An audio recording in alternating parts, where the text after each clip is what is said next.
Welcome back to the show, everybody. I'm ecstatic to have this conversation. I actually participated in a recent auction. For those that don't know, I was a winner of 2 Age of Rust cards, the first ones that hit the auction. I'd been following Roaring Auctions for quite some time, also known as WTH Auction House. It's been it started out as a Pepe auction house back in 2017, so only just a few months after Rare Pepes was created. I'm here with the one and only Rare Pepe trader, also known as Bradley. He's been in the Pepe space and he's been dealing XCP, XDP, and everything else for quite a long time. So love the background first, and thank you for joining us. Excited we finally get to do this, Bradley. Yes, thank you, Jake.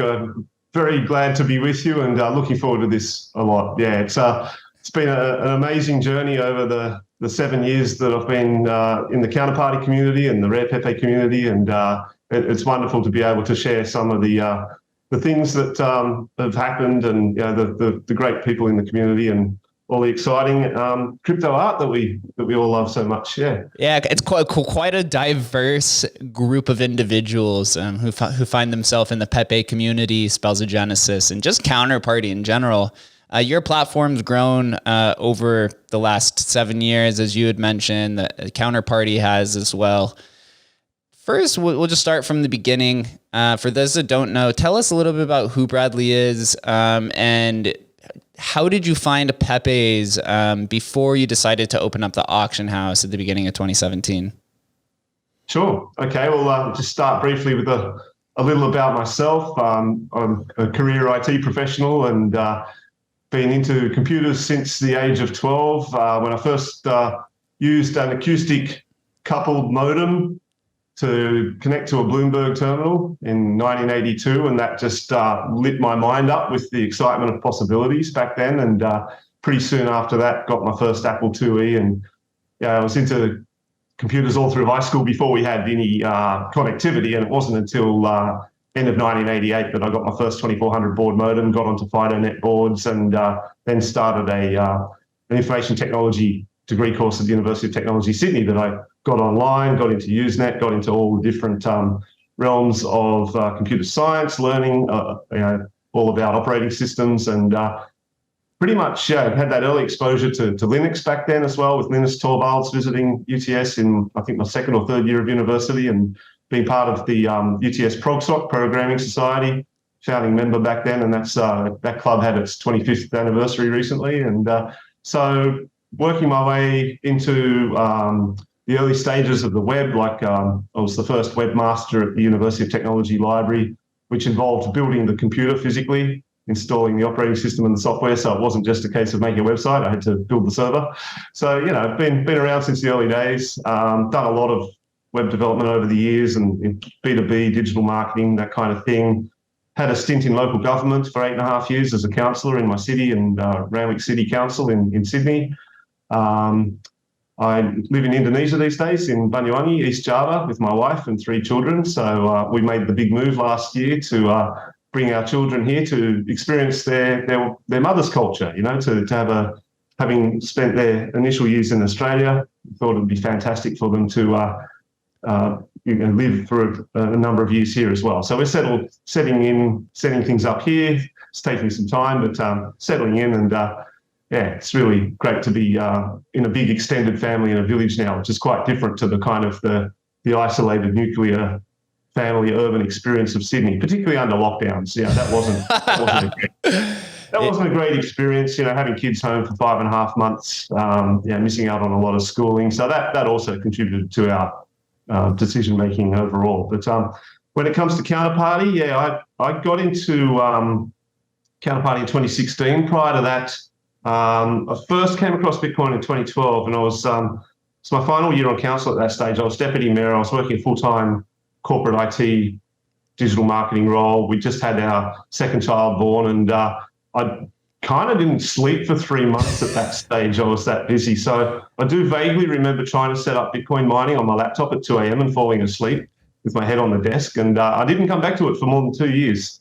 So in 2014, I went to a Bitcoin conference in the Australian Technology Park in Sydney. And that's when I bought my first Bitcoin. probably spent it on a case of beer to shout beers to a bunch of the guys there. So yeah, that was my first day owning a Bitcoin. I transacted it for something, other utility straight away. So got into early exchanges then, started doing a bit of trading. As I mentioned, being from computing science background, I was deeply interested in how it all worked. So I still to this day couldn't explain things in an elegant fashion in terms of Bitcoin white paper and the full implications of it all. But I do love the technology, and I did a lot of mining early on, trying out different chains, trading different shitcoins, which I don't do anymore. And once I found Counterparty in 2016, I was just really excited to see the possibility of self-sovereign issuance, people being able to issue their own assets and define the characteristics of those assets on their own terms. And that was shortly after I'd seen the launch of Ethereum and DEFCON 0, Vitalik's keynote and smart contracts. And that was like, I had the same kind of mind explosion experience then as what I'd had when I first saw that Bloomberg terminal in 1982. It was like, this is world changing. This is going to change everything. And I think we're seeing that now with AI and ChatGPT and Stable Diffusion and Midjourney, these kinds of things. We're at another moment, and these moments are getting closer together. It's like humans, we're accelerating the technological progress. Excuse me. Yeah, we absolutely are. I've been dabbling around with ChatGPT, helping it.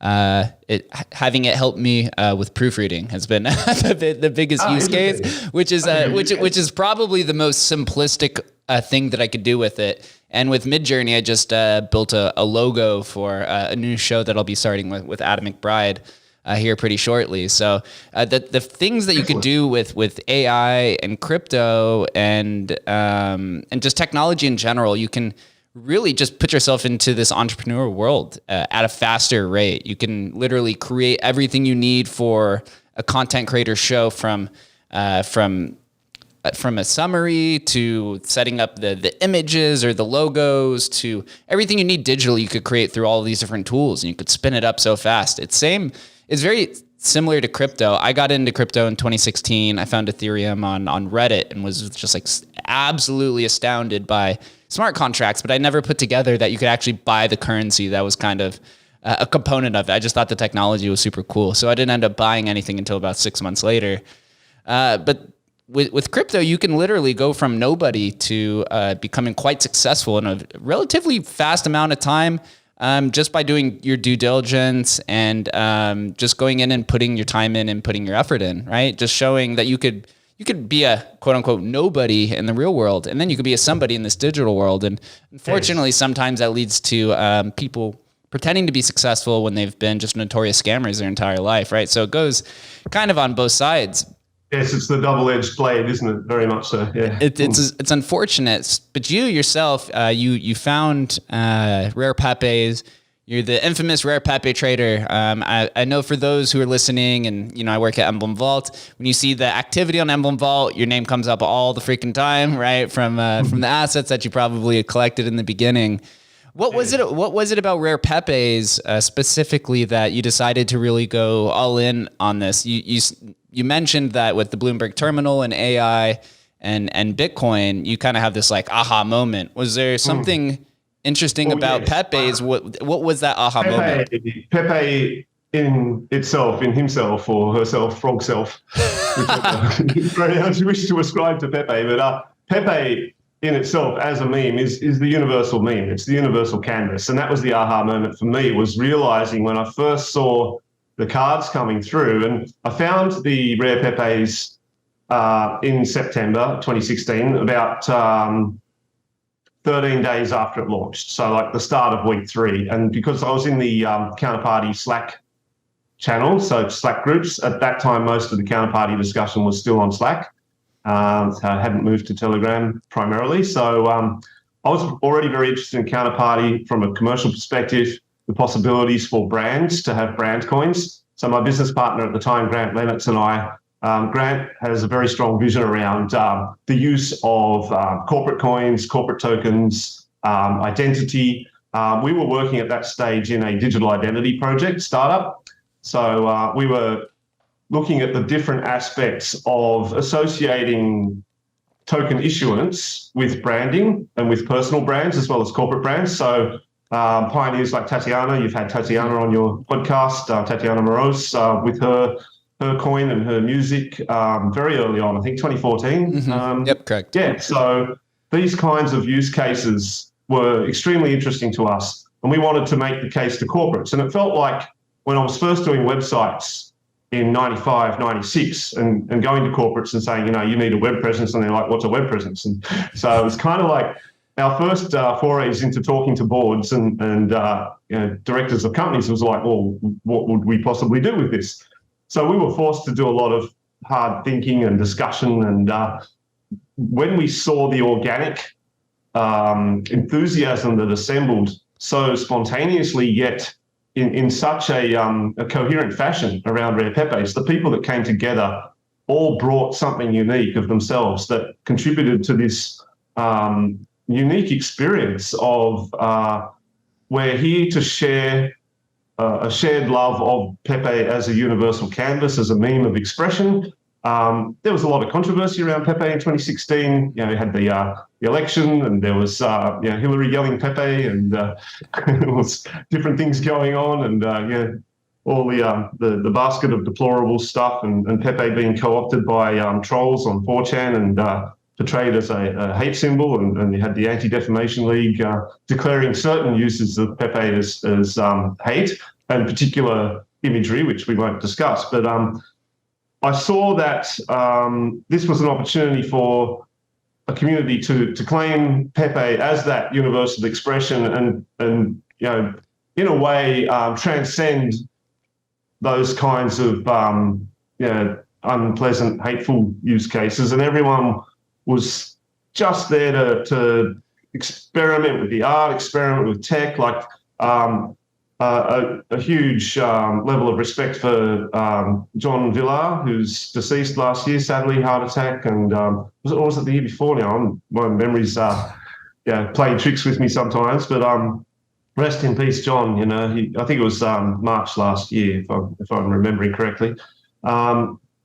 It might have been the year before. I'm sorry if I've got that wrong. But John was an incredible visionary for Counterparty, working with JDog as well, with Jeremy, developing the protocol, creating new capabilities like MPMA, multi-party, multi-asset send, which still to this day you can't do on Ethereum. There's no method that I'm aware of where you can get a basket of multiple different Ethereum NFTs and then send them to multiple different holders in one atomic operation, on a protocol level.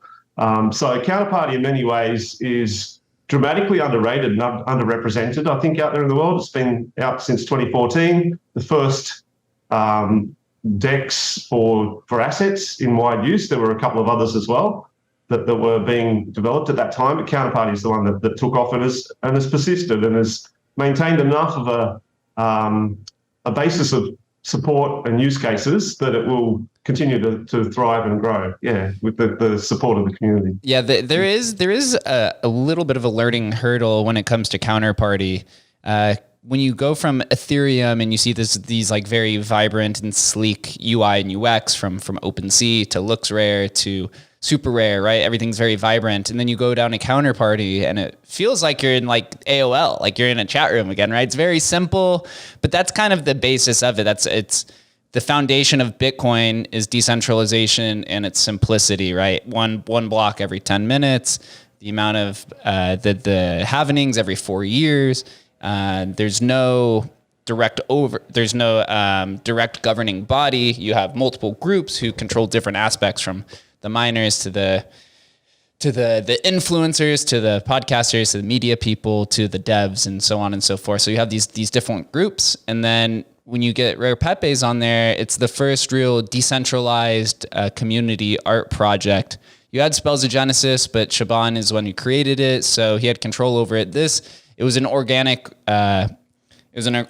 birth, similar to Bitcoin, similar to a handful of other things, and it's very rare. Making that distinction from it being a corporate project as fantastic and groundbreaking. Spells of Genesis being the first blockchain asset game to really get onto mobile devices and get a following. It's fantastic, but that's distinguished, as you say, from being commercial venture versus a spontaneous organic coming together. And now you see so many different projects kind of copying the rare Pepe model, right? You have rare Doge, you have faux SOGs, you have now you have rare MFers, and you have some of the Ethereum projects kind of trying to do the same thing. So it's rare Pepes are kind of a derivative of all these different real world assets, right? Like right behind you, you have Pepe Gun, who's a derivative of the creator of of Avalanche. You have Morpheus. Gunsira, yes. Yeah, you have Morpheus Pepe that's also behind you, which is a derivative of the Matrix movie, right? So, and then you have all these other projects that are kind of copying it. It's this like, it's mimetic value inside of mimetic value. It's like memeception. It's quite beautiful. Because also for me, my aha moment, discovering Rare Pepes, summer of 2021, really when Emblem Vault and Rare Pepes kind of had that first real collision and kind of took off. I was like, oh my God, this is like the Mickey Mouse of the internet. Like there's so many cards, but when you first move into it, it could be quite intimidating, right? 1,774 different cards. You have supplies of 1-to-1 through supply of 1 to quadrillion, right? Then you have Pepe Cash. 100 billion. I do have the Give Kudos asset that was intended as a social tipping token, and so that's why we went for the maximum possible issuance that was allowed for that one. So back in 2014 or 15, I think it was, there was a tipping bot on Twitter called, there was a Doge tipping bot by a company called ChangeTip, and they actually got acqui-hired by Airbnb and shut it down. So they hired the dev team. But that was great fun because I was mining Doge and I'd mined, I think, several million Dogecoin. And then I was just giving it away using this tip bot to probably a lot of people that never even realized they had a balance. As it turns out. But trying to, use Doge talk and be all funny and stuff. That was a brief phase on Twitter, but bringing it back to the Emblem Vault aspect, that was where we saw that first awareness of like the big takeoff of Ethereum NFTs. I mean, CryptoPunks minting in I think 2018 or. Of what? Ethereum NFTs, so the real birth, like CryptoKitties and stuff, was 2017. Yes. There are earlier ones that go to 2015, but the real kind of birth of Ethereum NFTs was really Punks and CryptoKitties, which was 2017. So it was Lava Labs. 2017. The CryptoPunks, and once those really started to take off from a trading perspective on OpenSea, because my OpenSea account dates to mid 2018, and I had my CryptoKitties there and my Ethereum. I bought some Ethereum cards, which was an early Ethereum trading card game effort. It was very sparse there for a long time. There wasn't much going on for a few years. And there was a bit of a hiatus. You've mentioned my auctions. And yes, I started those in January 2017.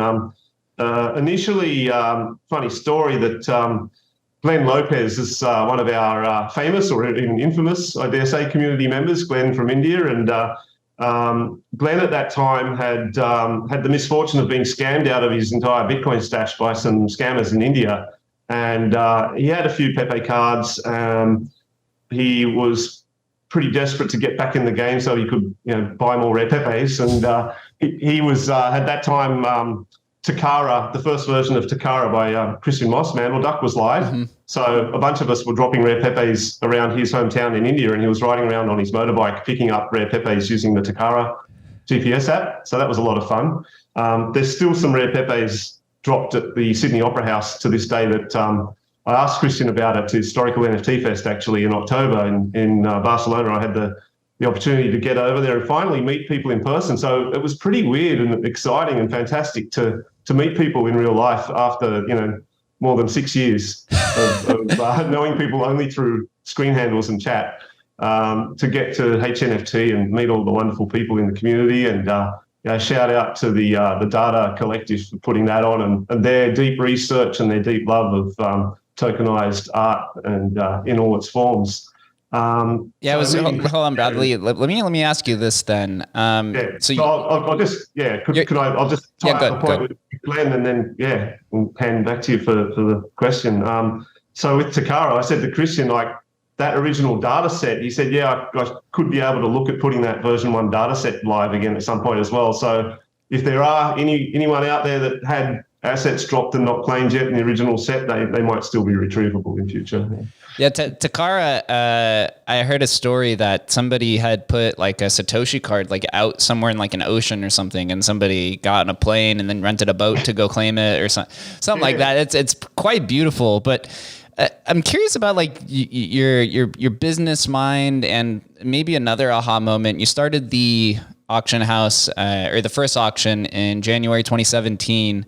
I believe Rare Pepe Wallet was created around the same time, or maybe right before or right after. And I know a little before. I think Joe had that live probably by November 2016, if memory serves correctly. Prior to that, I was always on Indie Square and Book of Orbs at the time. So Everdream Soft and Siobhan had the app developed by Koji. Big shout out to Koji-san, Coin and Peace in Japan. Memory Chain, correct? Yes, Memory Chain and Oasis Mining and fantastic curation. There's the rare Japanese NFTs.com website now, which curates all of the historical counterparty assets from the Japanese artists, which is brilliant. I do love a lot of those and still slowly working to collect more. It's funny being a collector. I've always been fascinated by collecting since I was very little. Postage stamps, physical postage stamps. Could talk endlessly about that sort of stuff. But to me, Rare Pepes is the ultimate quest that I've been on for already 6 years. And I shared about it the other day. I'm not even to 1,000 yet out of the 1774, but I'm getting closer. I'm at number 7, and sort of it's like this never-ending mountain. Yeah, it's probably tougher nowadays because there's so many more people entering the market, and the prices are starting to increase. But as we go back to if we go back to WTH auction house, what was the main reasoning or mission to start it? As you said, people were trading on basically the Spells of Genesis marketplace until Rare Pepe Wallet was created, and then when Rare Pepe Wallet was created, about 2 months you started. So the hub for trading and buying and selling had been quite dispersed for quite a long time. Did you see a need that you were trying to satisfy to help people find cards, or did you see it as a business opportunity, or were you trying to play into the mimetic value of creating an auction for these cards that were trading for like pennies of just like frogs? Yeah, very much a combination of all of these things. I didn't see the commercial aspect so much initially as a business. It was more a case of, well, it's funny accident how it started. I'd been watching, Theo had been doing a fantastic job. Theo Goodman, the OG. Theo is the OG auctioneer, and many people in the community know Theo. He's one of these amazing personalities that you don't meet very often. And I was very glad to get across to London for Pepe.x, which was an exhibition in the old Brompton Road Gallery. 2nd of November, 1st and 2nd of November, we had I had a couple of days in London there, and on the Wednesday, that was organised by some of the UK Pepe artists. And I got to meet Theo at HNFT, and again in London, he ran an auction. So he was my inspiration initially because he was running the auctions in the Rare Pepe group in September, October. But then he stopped, had a bit of a break, December, January. There wasn't much going on. Glenn had just been scanned of his Bitcoin. And so I had the idea, he approached me asking for help. And I thought, well, why don't we run an auction? People can donate cards. We'll auction them and Glenn will get the proceeds and that'll make him good again. So that was the initial auction that I did in the main group. And then discussions with Helene Unland in Mexico. There was a local dog shelter there that she was wanting to support and buy food for the dogs. So that was the first WTH auction, was actually setting up the separate group and running this donation auction to raise funds for the Mexican dog shelter. And from there I thought, well, this is kind of fun. And my business partner at the time, mentioned Grant Lennox. Grant and I had this KPI. We said the number one KPI has to be lols per hour. Yeah, we've got to have a certain level of lols per hour. We've got to be having fun. If we're not having fun, it's not worth doing. So we thought the auctions were pretty high LPH value. So and it gave people an opportunity and a venue to list their art and sell some of their assets. And there wasn't much in the way of trading venues at all. Obviously, there was the counterparty decks which people could access if they had the technical ability. Then there was the the Spells of Genesis app and Indie Square. But we thought, okay, well, let's make it an experiential event. And I tried to get people to use as many memes as possible as well in between bidding. And we tried, like, going back through the history of the chat, there's some really riotous stuff in the WTH auction house group, I've got to say. Not all of it fully safe for work, got to be honest, but we had a lot of fun in those early days. And everything was in Pepe Cash. So there was no other currency involved. This was all just pure, like, because Pepe Cash in itself is a rare Pepe. Mm-hmm. So all we were doing was swapping rare Pepes effectively, and I was just acting as the escrow and facilitator. So that went on for quite some time, 2017, and then we got to early 2018, and that was the peak of the end of 2017, all the ICOs, the massive run-up, peak of the Bitcoin market as well. And 9th of January was quite a special day because we listed for the first time a one-of-one, Pepe Pizza.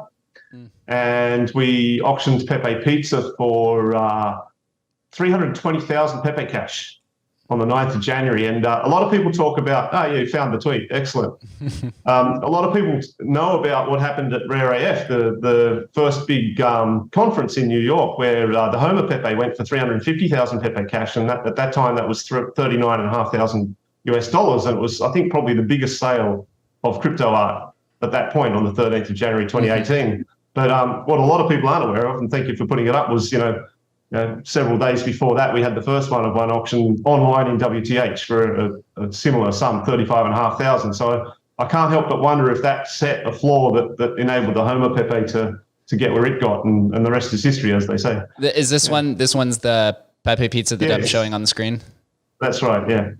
I never even seen this one before. I think there's 9 one-of-ones, if I believe correctly. There are seven one-of-ones. Yeah. Okay, 7. Yeah. When I'd sold some Mooncats at Sotheby's auction house, and that was when the Pepenopolis sold, which was a one-of-one, but I think it was a burnt down to one-of-one. Oh no, was it? Oh, good question. I think that was a genuine one-of-one. The only one that I'm aware of that's burnt down was the Winklevoss twins. To the Winkle Pepe, and one of those was burnt. So there's only one now, but we still don't know to this day which twin was destroyed. So it's a mystery, like Doji. That's the beautiful part of this community is every card has a specific story, even sometimes multiple stories that are attached to it, and so much innovation. There's that famous Xcopy tweet, I think it was posted in 2021, that says, like, if you ever think you were first at something, look back because Rare Pepes probably did it first. Yes. And it tends to be pretty true. As I was looking through your About Me here, you had mentioned on here that the services for the auction house had stopped in 2019, and then you had restarted in 2021. Take us through the Pepe community during the depth of the bear market in 2018 and 19, halting it, and then wondering if this was ever going to come back to restarting with this live auction that you ended up doing. Yes, sure. Well, the extended crypto winter that we had through 2018 and 2019 certainly saw a lot of people become inactive in the chat, and the chat was fairly sporadic through that period. And I did run an auction in 2018, and by that stage I'd ran about probably 50 to 60, I think. And there was one that I ran I ran it for 3 hours and nobody bid. And it was one of those, like, really discouraging moments, where I was just felt really flat afterwards. And I thought, oh, geez, that didn't go so well. So I took a bit of a break from it. Had a lot going on as well at that time with 3 young children, and just the challenges with my wife, then partner at the time, had been very unwell. She'd been extremely ill, hospitalizations and stuff, and just the in real life stuff was pretty tough through that period. I was working on some startups, some blockchain projects, and I didn't really have my attention that much on the Rare Pepes just because there wasn't much going on, and of course things were tough in the personal circumstances, plus really focused on these other projects. I did run a couple of small auctions in 2019. 2020 was just a year of intense focus on a startup A lot of long hours and no real opportunity. And I lost the lols per hour, I've got to say, Jake. It was a pretty grim period. It was all work and no play and no Pepe. It wasn't much fun. So if anyone's wondering about work-life balance, never lose sight of where you get your joy and fun from. So came back to Pepe late 2020, saw there was some glimmerings of activity happening again, and got back into the chat and reconnecting with everyone. And then I saw the futurearts.io. I don't know if you know Sats Moon Soon. Mm-hmm. Dave Good. So the Future Art guys, futureart.io, they put on an event in January 21 at the Paddington Town Hall in Sydney, and I heard about that and went along. And Robness, who's one of the infamous Rare Pepe artists and a very, very well-known NFT artist now these days, the trash art movement or the things that he's done. He burnt a version 1 CryptoPunk and turned that into an NFT. He's always doing something interesting. So there's a couple of my live auctions. Yeah. So June the 2nd, 21, did a live auction of near NFTs at the Hotel Harry in Sydney. There was a big bump in, bump out to set up a 3-screen deck there. And yeah, so it's almost like it's a different version of DJing, running a live NFT auction. There's a lot of tech involved, and that was a fun night. Yeah. And so I remember watching this too when it happened, and then shortly after, I believe you hosted a Rare Pepe auction, correct? So the Future Art guys, just coming back to that, the April 21 was actually a bit before that, and that was a 5.5 hour. So the April 21 auction, I think, is not on the YouTube channel. I've only got that on Facebook, as far as I can recall. But there is a 4.5 hour recording on the Roaring Auctions Facebook page, if anyone's interested in the historical aspect of that, where I met Miles and Dave at their January Future Art event, and they said, "Oh, you're the Rare Pepe guy, Rare Pepe News." Yeah. So I originally started out as Rare Pepe News before I changed the handle to Rare Pepe Trader. And I had the rarepepenews.com site, but I quickly discovered that my journalistic ambitions were not congruent with the time demands of work and raising 3 children. So not much happened on the rarepepenews.com website after the initial flurry of activity. It's still live, just for historical purposes, and maybe something can be done again with it one day. So this is a gallery we've built for Roaring Auctions in Decentraland, and we put a lot of the emblem vaulted assets in there because there was no way to display counterparty native assets in Decentraland. So that's where fantastic work by Shannon and his team at Emblem Vault have enabled Pepe's to teleport into the Ethereum NFT marketplaces and to show up in Decentraland. So here's some of the vaulted assets we have on display in our gallery. Yeah, this gallery, I remember watching this, and when I clicked on the video, for those that are listening, we pulled up the Roaring Auctions YouTube channel, and there's a handful of live auctions that we're displaying. Right now we're inside of Decentraland, and you can see a handful of different Pepes that you could click on while Bradley is hosting an auction. It looks like inside of a pub in Australia. Yes, it is. Yeah. It's where we have a lot of our Blockchain Sydney meetups. So I'm co-organiser for Blockchain Sydney, where it's probably Australia's largest blockchain group, about 4,700 members, and we hosted about 120 events in the last 3 or 4 years. So it's been a pretty active group. Yeah. Yeah, it is quite beautiful. So taking us through kind of to present day, you have the auction system going. You just had a recent auction where you sold assets from Rare Pepes to fake rares to, I think, Bit Girls were in there, to commons and all kinds of different assets. Oasis mining, yeah. We currently accept submissions from about 30 different counterparty collections. Was that done intentionally to open up the auction? And I guess in the past, when you had first done these auctions from 2017 through 2019, was it only Rare Pepes or? No, not exclusively. They started out as only Rare Pepes, and it wasn't long before before people asked about submitting other assets like Bitcoin, Mafia Wars, the Bit Girls, Spells of Genesis, Memory Chain, Oasis Mining. So those original early collections have all been represented since quite early on. Yeah. And for those that aren't familiar with Roaring Auctions, let's kind of run through the order of business, we'll call it, of an auction. First, what goes into you for preparation of these auctions?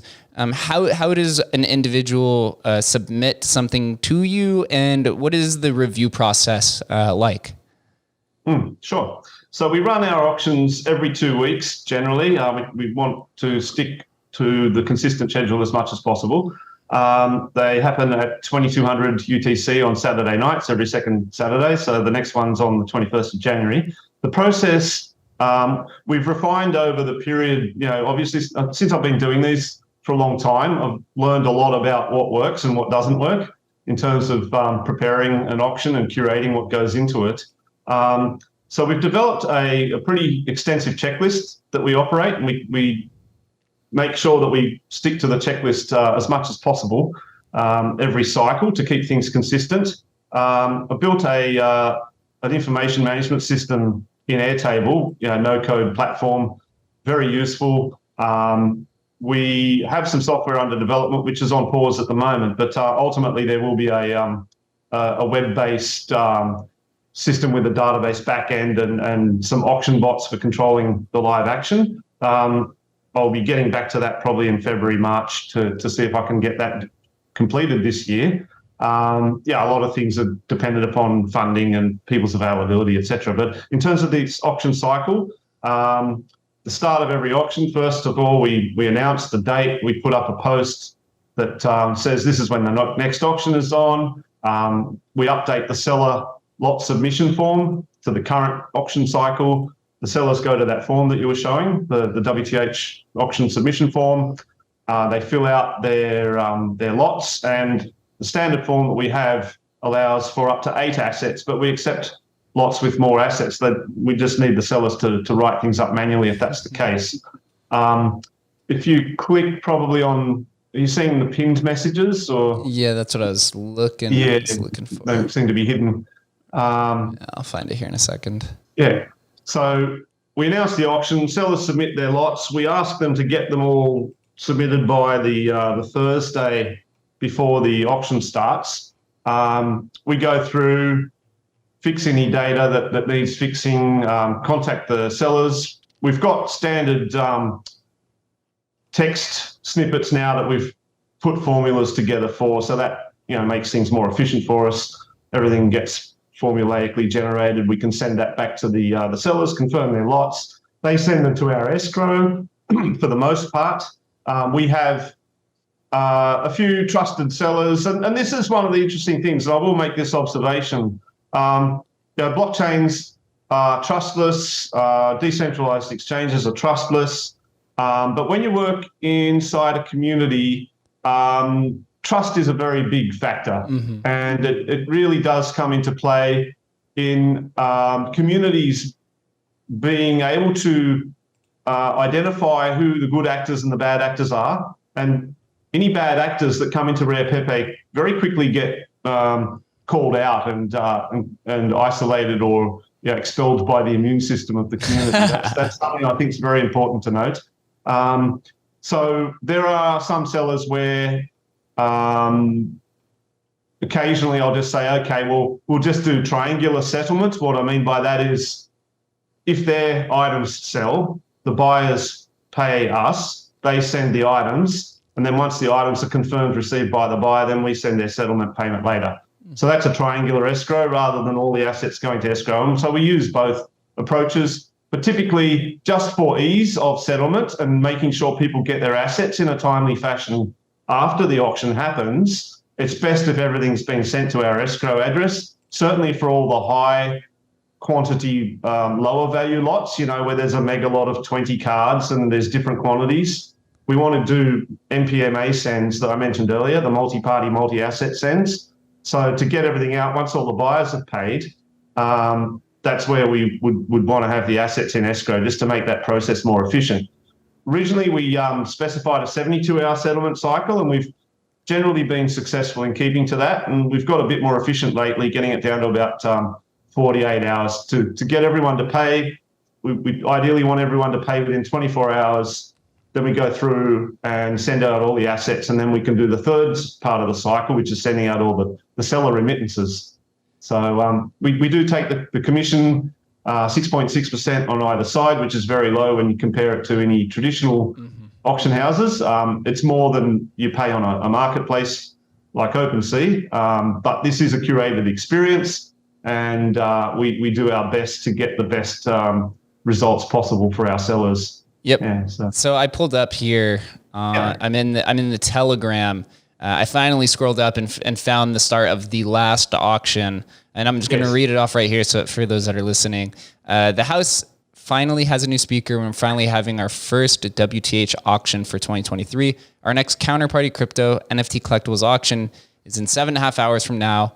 And then it has a list of all of the different lots. And then it has a total 60 lot count, $73,679 worth of reserves.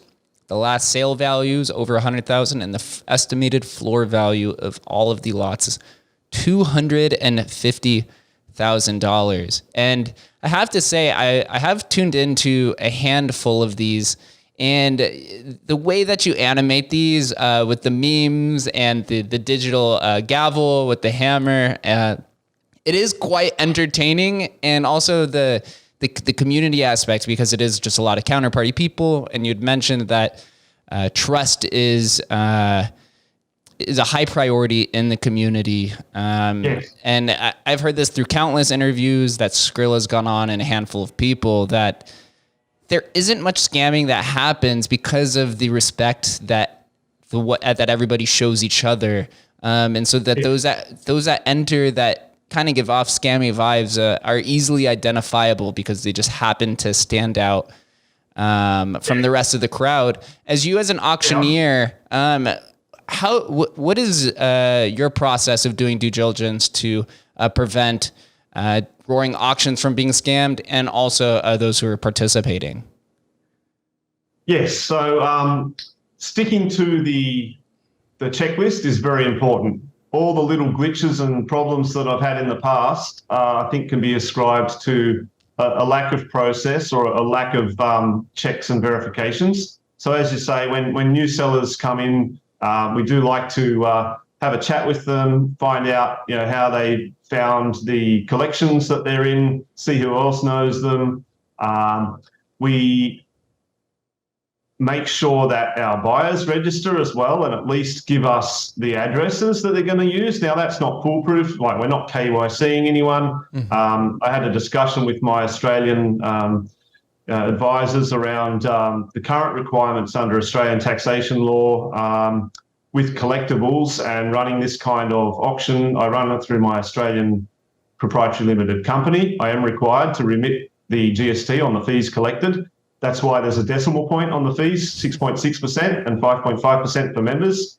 So 1/11th goes to the Australian government. And I applied that blanket rather than KYCing everyone just to identify who a few Aussies might be. I figured that wouldn't be a great way of doing things. So just simpler to charge it for everyone. But as far as identifying bad actors, you really do get a feel for it after a while. I've been scammed a couple of times early on, and there's some telltale things to look out for. But really, it is a case of how long have these people been around the community? Who else do they know? Who introduced them?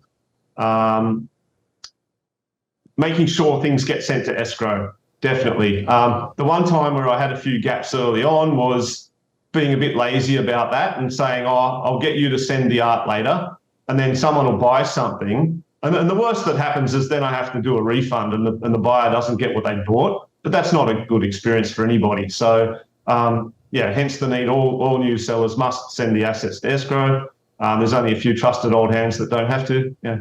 I want to read off. I pulled up. I think this was one of the higher selling lots. I just want to kind of read it off because it is quite entertaining what happened. So here, this one was lot number 4 of the last auction. Mech Runners, Age of Rust, 2000 issued, 21 remaining.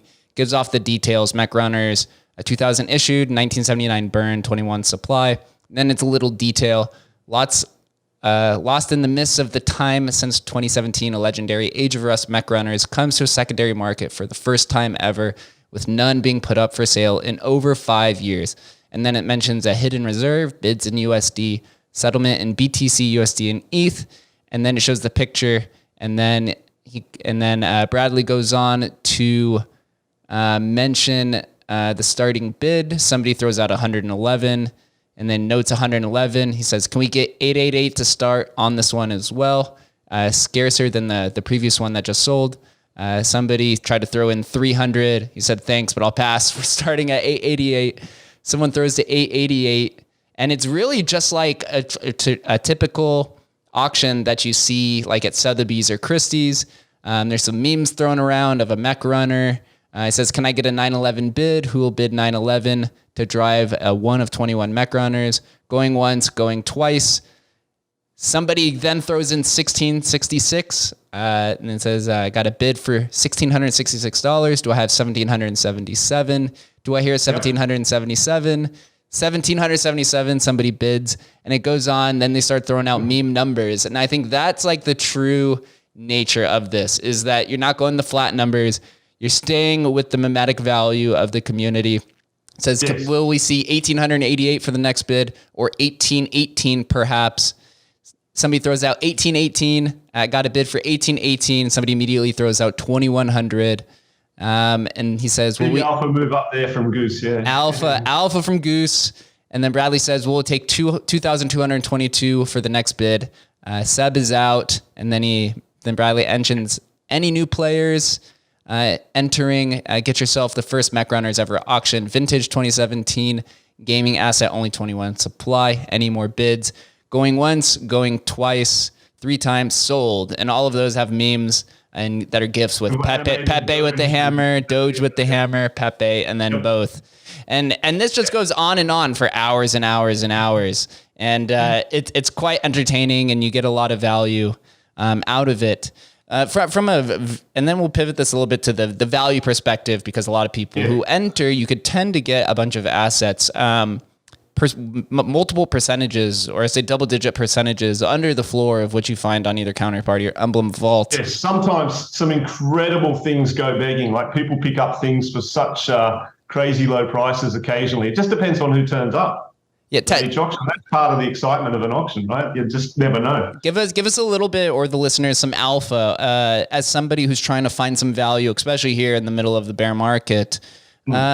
What's the type of due diligence that a collector should look for? And from the auctioneer's standpoint, what are some of the like trends that you're seeing right now in the market? So I think there's a lot of interest in the historical counterparty assets that have some kind of provenance or story to them. The Grail cards, as they're known. There's a couple from each collection. There's a couple of Spells of Genesis cards that are always particularly sought after. There's a few firsts that were the first of a kind, like DJ Pepe, famous Skrilla card, the first NFT or tokenized asset to have a library or album of music linked behind it as bonus content. So that was one of the innovations that Joe Looney implemented with the Rare Pepe wallet, was the bonus content feature, and working with John Villar and a couple of others, and the Pepe Vault card that John did is actually a little interactive demo card. When you click bonus content in Rare Pepe wallet with a Pepe Vault, you get this little running figure like a 2D platform game, and you can press space to jump him over these little objects. It's not a true game, but it's an interactive demo, and it's 2016 pioneering that quote you mentioned earlier. If it's been done before, chances are it was done on Counterparty. It's very true. What people look for, I think, if it's not the top tier Grail cards, the next level down, I think, are the kinds of assets that have some kind of interesting story to them, like these Age of Rust game assets. And the reason we see interest in those now, I think, is they represent that early experimentation of wanting to build a game, an immersive sci-fi game with blockchain transferable assets. And Age of Rust started on Counterparty. They later migrated to Engine.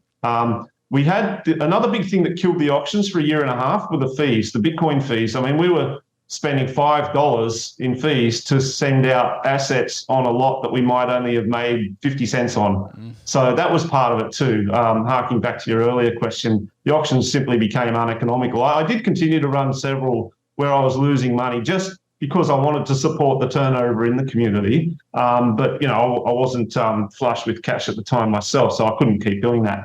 But coming back to the present day, there's been a lot of optimizations on the Bitcoin protocol level. We now see median fees in the 20 to 30 cent range and often only a fraction. I mean, especially when all the big projects were minting on Ethereum, we were seeing fees in ridiculous amounts, $200, $300, $400, even $900 at one stage. I remember seeing for just simple transactions, and meanwhile, Bitcoin and Counterparty are chugging along with 50-cent fees and being able to spend the multi-asset sends cost a bit more, but even for $1.50, I can send out 100 assets, that kind of thing. So, with respect to what people are looking for, doing due diligence, I think with some of the assets like Age of Rust, you've got to get into the xchain.io Explorer and look at the holders and look at the wallets, and then you've got to go into each wallet and click on the minus, the debits tab, and see when's the last time that wallet was active. When's the last time it sent anything?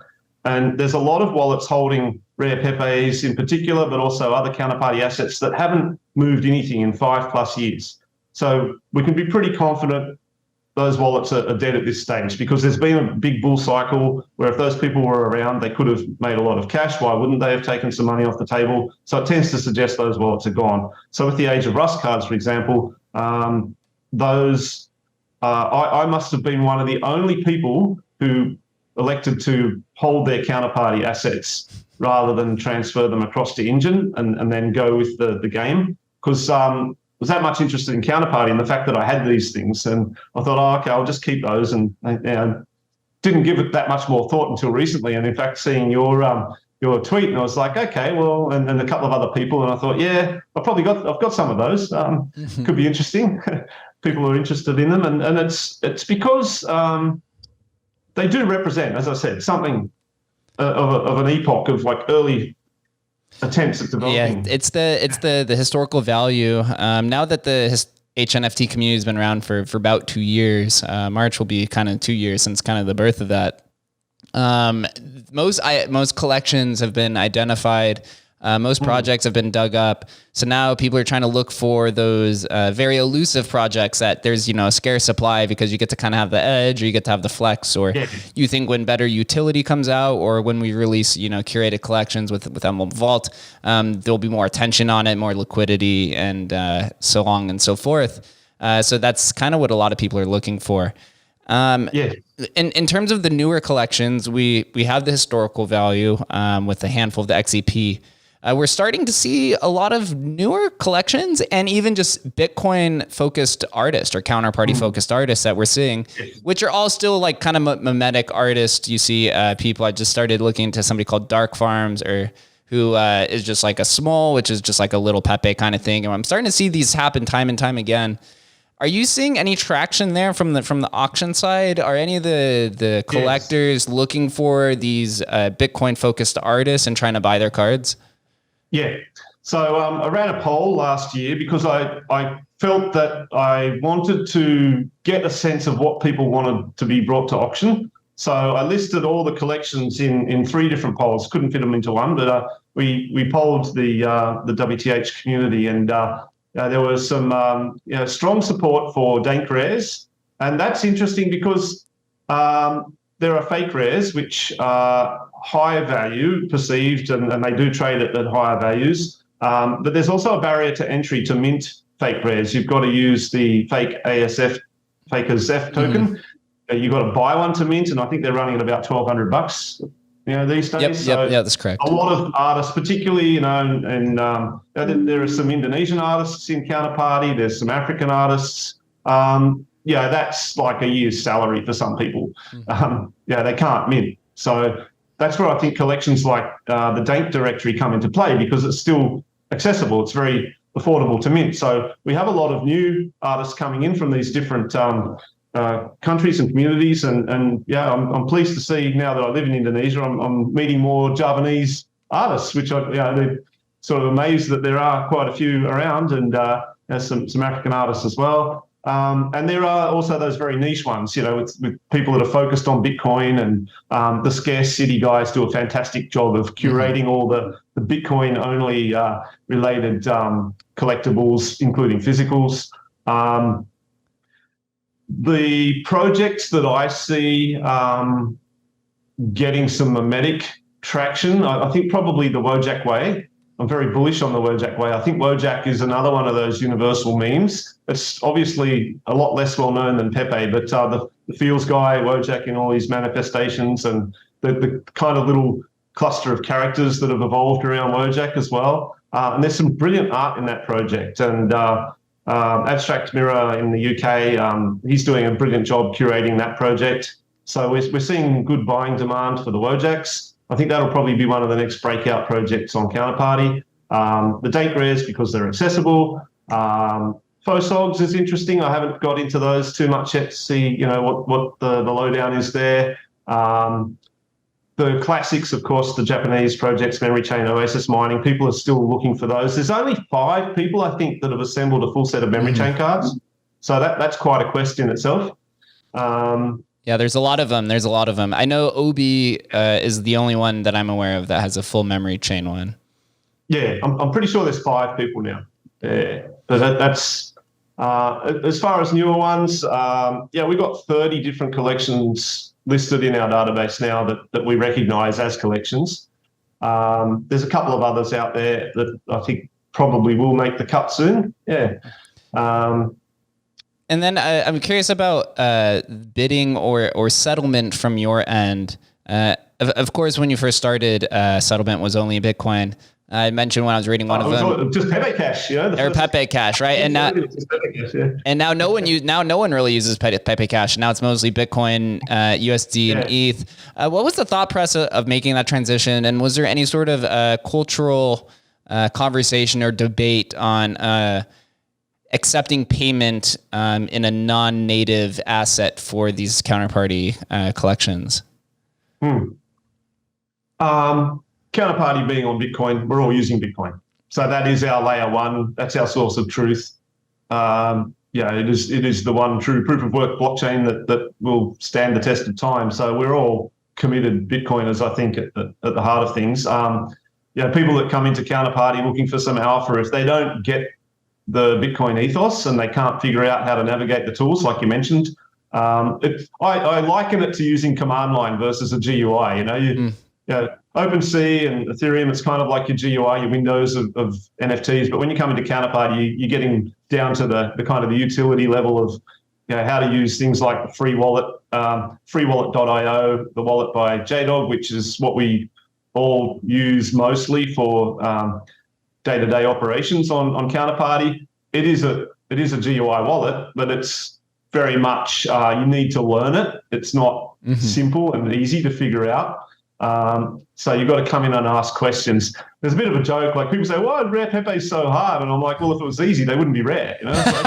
It's my answer to that one. It's like, you've got to take yourself on a learning journey. If you want to get some of these rarer assets, you have to figure out, okay, well, like I mentioned before about inactive wallets, like Hair Pepe is one of the iconic classics of rare Pepes, and there's a group called the Salon that Sean Leary started that still goes, and you must have a Hair Pepe to be in there. That was another thing that John Villar did early on, was putting token gated access. You've heard of token gated access. Well, John did that in 2017 with the Salon, and we were all using that for different groups. I had a group called the Rare Pepe Legends Lounge where you had to have 2 Nakamoto cards to be in there. And I was doing giveaways of other cards every week for members. Briefly, I didn't continue with it, but but things like that. And Theo did a labyrinth kind of thing at one stage. Like the early adventure game, text-based adventure games that were in the 80s. Have you ever come across any of those? It's the one where you tell them to go left or right, and then it gives you a response.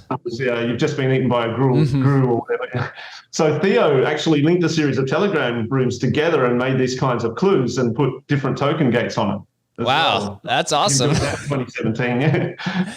That's awesome. Asking about the kind of the history and the culture, was there ever a time in Rare Pepe where the Nakamoto card kind of wasn't the de facto most sought after card? Of course, there's more cards that are maybe one of one that are more valuable, but was there any other cards that kind of had a higher cultural significance? You mentioned Rare Pepe is one of them. Yeah, that's been one of the timeless, the evergreen cards. Yeah.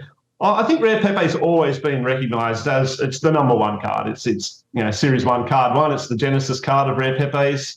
To that end, in February 2017, there was a block of 88 cards in an address that hadn't transacted in a while.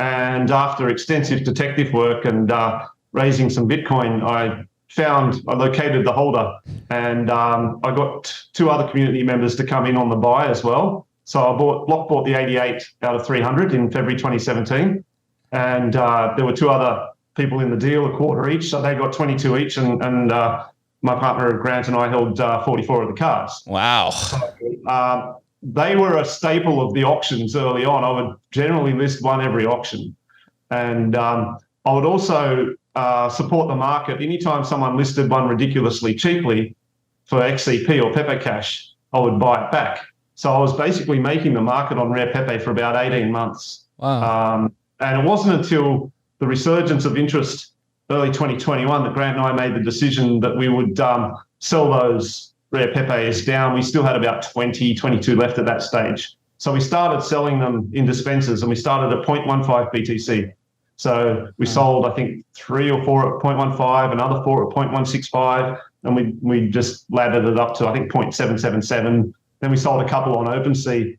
And the funny thing about the OpenSea with the emblem vaults, I wrote up a standardized description with a bit of how-to, like of what you needed to do with it, because they were brand new. And so the Rare Pepes were some of the first assets we vaulted, and I wrote that standardized description. And then I started seeing all these other vaults appearing with the same description, copy pasted. I'm like, hey, that's my description. But then I was like, oh, well, that's fine, because we need a standardized. Yeah. So you see a lot of the vaulted Rare Pepes all got that same description I originally put up for the Nakamoto card. Yeah. Wow, you're the Rare Pepe market maker. That's Pepe trader. Yeah, on that card. And to answer the question, there have been brief moments, I think, from time to time, where certain cards have had their moment of flaming glory and held the spotlight, but it always comes back to that Rare Pepe card for sure. Yeah, it's and I think also without you staggering or putting the Nakamoto cards on a bonding curve, essentially, the value of them wouldn't have reached to where it is today. It's similar with a manually executed bonding curve. Yes. Yeah, a manually executed one. Yeah, it's very similar to, if you're familiar with the Bored Ape story, where Pranksy, one of the top NFT traders, he had 1,500 Bored Apes, and he sold them all pretty much before they all hit 1 ETH or around that same point. And people make fun of him, but the price wouldn't have got to where it is without that kind of thing happening. Exactly. and opening up access. I'm sure you still have a handful of them, and you're holding on. The price is out of control. I hope so. There's only one. hey, you're still part of the in the 299 club. Yeah. 299 club. Yeah, absolutely. But I mean, you're at almost 1,000 collected, so that's that puts you near the, what is it, probably the top 10? Number 7 at this stage, yeah. Absolutely incredible. And one final question about the culture and kind of where you see things going. From when you first got into the community, from week 3 of Rare Pepe's inception to today, how has the culture changed, in your opinion, or has it stayed fully intact with the original ethos? And then after that question, where do you see this going over the next year or two? Yeah, the culture, I feel that there's been a little bit of a dilution of focus with all the new collections. So some of the people that were regulars early on have gone off to other projects. A lot of the core people are still there, but perhaps not as active in the day-to-day participation. So some of the banter isn't it was a very small group of people early on, and we were there every day for hours and hours a day. So there was this continuous flow of banter and in jokes and self-referential fun stuff, which I think that's sort of attenuated to an extent. But but the core ethos or value set is still there, very much so. And interesting, yesterday, in fact, we had someone come into the chat who themselves have been around a very long time. They've been around the Telegram and crypto community. They've started a layer one way back when that they're continuing to operate.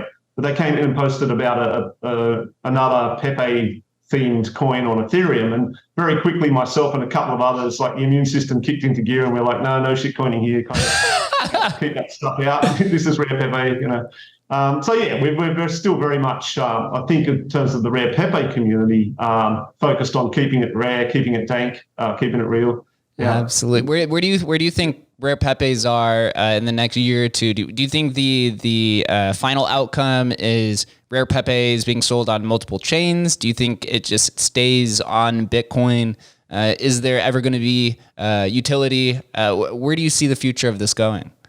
Yeah, I see continued activity on OpenSea, particularly now that Al and the guys have built the Pepe.wtf platform. That's been fantastic for price discovery. That's helped a lot of new people understand the market. It hasn't been great for expectations. Everyone wants to buy below last sale price. I think that new people coming into the market, I think, need to have a little more respect for the provenance of some of the cards and not be trying to chase things to zero all the time. I would say that as that you could accuse me of being a bag holder and being salty about dumping, you know. But I think it's healthy for a market when people at least recognise that there are scarcity and rarity to these things, and expecting to pick up a hair Pepe for a few $100 is probably not realistic. They have been as low as like 1,000, 1,100 recently, but I see the market continuing to grow slowly and organically. We've had these variations in cycles.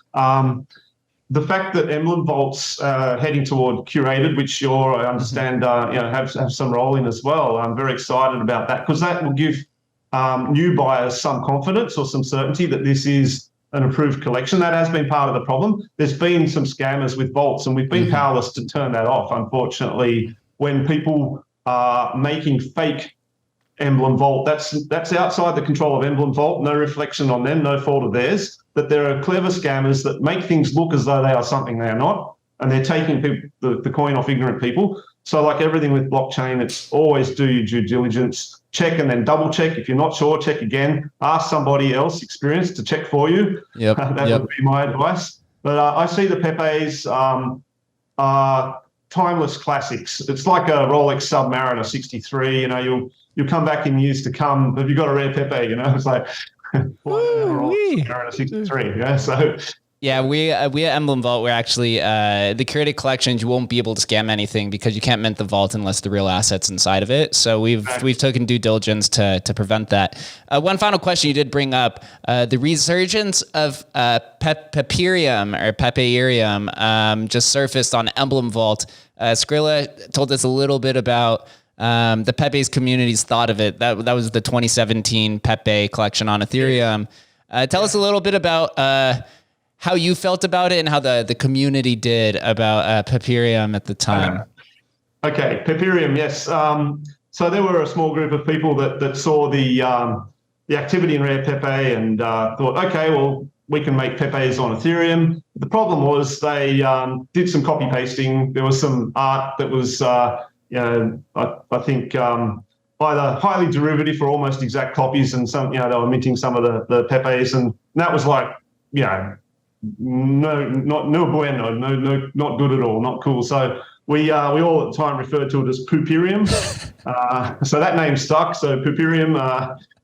Yes, there's been a rediscovery. One of our early Rare Pepe community members, ICQ Pepe, aka Keck Reloaded, has been doing the digging and research into some of those wallets, and I respect the effort to go back and find some of these lost minted objects and bring them back as a project of historical interest. I don't respect so much the origins of that project and the people and the way they approached it. So, I mean, you've got to hold those two different perspectives in mind when you look at these things. So as far as Peperium goes, yes, it was contemporaneous with the growth of rare pepes, but it was very much a kind of a knockoff, and let's take these ideas and make them happen somewhere else. So there was no original art or creativity. It was just borrowing from the rare pepe community effectively. So there's a card called Pepe Tex, which is kind of got a little hopping goat with a poop coming out. That kind of, to me, that's the visual symbolization of the Puparium phenomena. But certainly, if you want to own something from a perspective of it having some historical interest, then by all means. But I'm not sure what Skrilla said. I haven't listened to that yet. But yeah, it just resurfaced recently. There was I know Skrilla and ICQ was consulted over the last few months. The Obi, who has one of the full memory chain sets, and BitGirls and a few other ones. He said that he consulted a lot of the Pepe people beforehand, but he would like to bring it up and let people kind of, and he gets compensated with it, but it's also important to note the history behind it as well, because something that is missed within these digital excavations is sometimes they get to start a brand new face or start a brand new culture when some of these projects were shrouded in controversy prior. And so it's important to note it on both ends. Yeah. So look, like by all means, I think, rediscovering and putting things that are historically dated on chain, absolutely, and people can make their own judgments about the mimetic and collectible value of such. Yes, mimetic value of poop. How funny. Auction is every 2 weeks. Is that kind of where it stands before we end this off? Yeah. That's right. Yeah, 21st January is the next one. 2200 UTC. In the What the Heck Auction House Telegram group. Everything always gets posted on the Roaring Auctions Twitter account beforehand. All the lots get posted and put on the website.